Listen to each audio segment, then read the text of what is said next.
Shalom, shalom. This is Kapadia, aka Pops, out of GMS Chicago, with another sit down. Before I get started, though, like always, I want to send all praises, honor, and glory out to Yahweh, Bahashem, Yahweh Shah, Bahashem, and Kakodash. To the apostles and elders of GMS out of New York, I want to send double honors because they do well. To the brethren around the world pushing this truth uncut, unfiltered, giving you the good, the bad, and the ugly of the scriptures, correctly breaking down the prophecies and interaction with people and planet, declaring warning, I send salutations. For the hopefully elect, I hope this is edifying. For the aqua, the fear and true that's listening, sincerity, and charity, keep doing so. But for scorn and scoff, for reprobate, 2/3 Israelites and 17 other nations, it's in the midst of Jacob's trouble, and it's only going to get worse. It's going to get worse. Okay. You see the title, Cockatoo Dances to a Beatboxer. Okay. Now, I'm going to let this play. I'm going to put a couple scriptures on it because I found it, because the animals are going to be in league with us. Okay. The Israelites, when the heaven on earth is put, the animals are going to be in league with us. Okay. And if you look at this bird, you can look at this bird and it's going to tell a story, because you can see how the feathers look on this bird. And this bird, like I said, used to pull his own feathers out. So I'm gonna let this play through a little bit and let y'all see this, okay? Well, let's just go with it.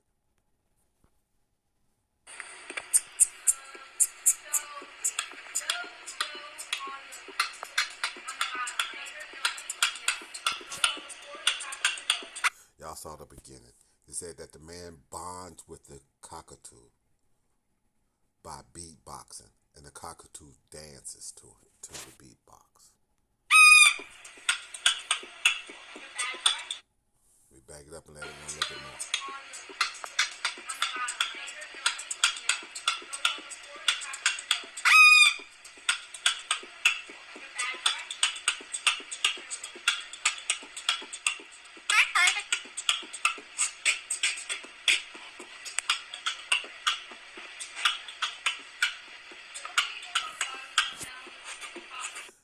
The cockatoo used to pluck its own feathers out from stress.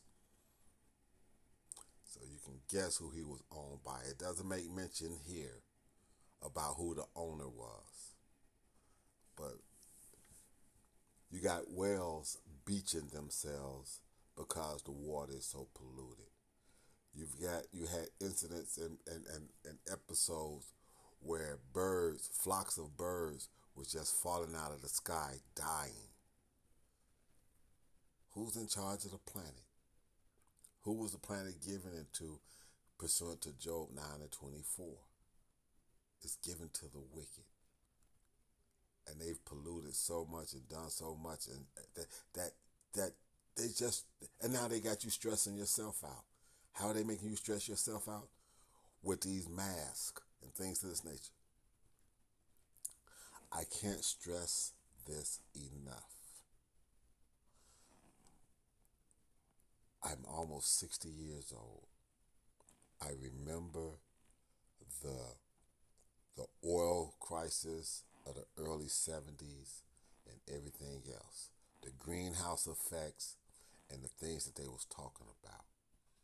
And the carbon monoxide that was supposed to going to be the stress of the planet because of the greenhouse effects and the global warming and all this. It was all based on more and more cars and more factories putting pollution in the air. It had nothing to do with human beings and what they expel in breathing. Carbon monoxide, not carbon dioxide. Botany class, you learned that.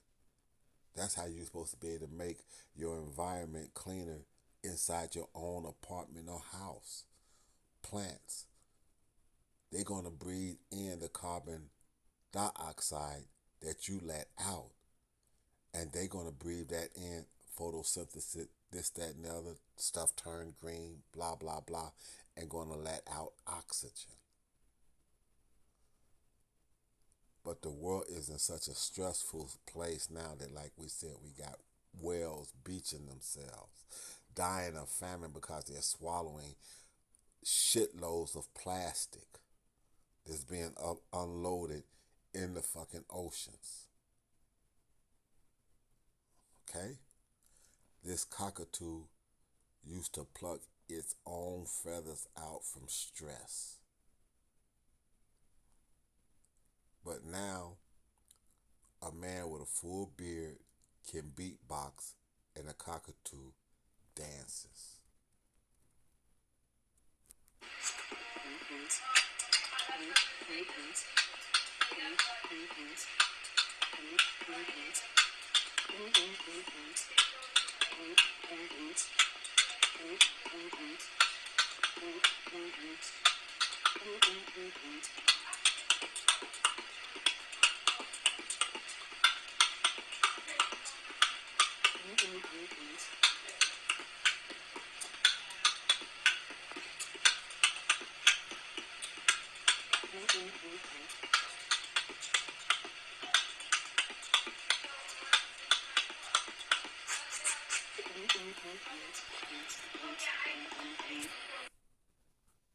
Okay? That is. Let me go get the scriptures.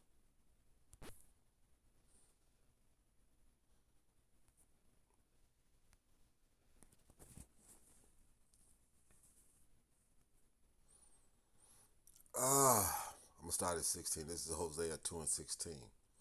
And it shall be at that day, says Yahweh, that thou shalt call me Ashi, and shall call me no more Baali. For I will take away the name of Balaam out of her mouth, and they shall no more be remembered by their name. And in that day I will make a covenant for them with the beasts of the field and with the fowls of the heaven and with the creeping things of the ground. And I will break the bow and the sword and the battle out of the earth and will make them to lie down safely. And I will betroth thee unto me forever. Yea, I will betroth thee unto me in righteousness and in judgment and in loving kindness and mercies.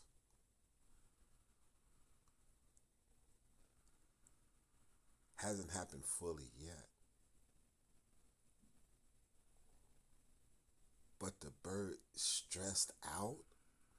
An animal is stressed under the rulership of this Edomite. We got to get out of here. Yahweh Shai got to come back.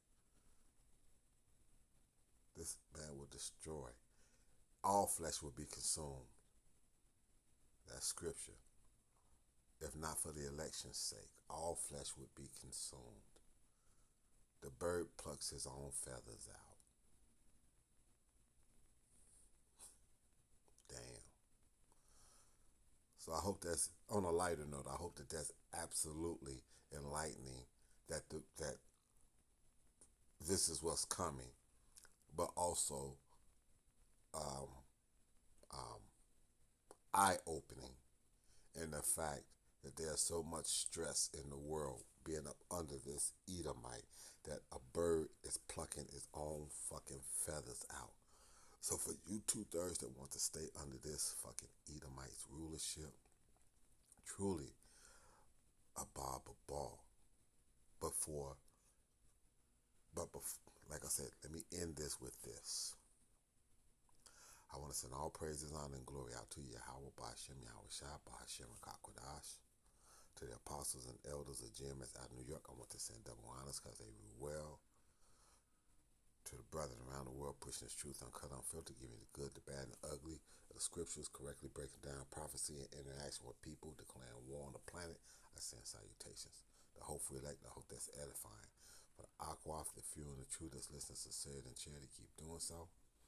But for the scorners and Aquaf, keep listening, sincerity and charity, keep doing so. And for that whole first group, I send a hearty shalom. But for the scorner, scoffer, reprobate, 2/3 Israelites, and 17 other nations that want this man's rulership to continue. Truly, destruction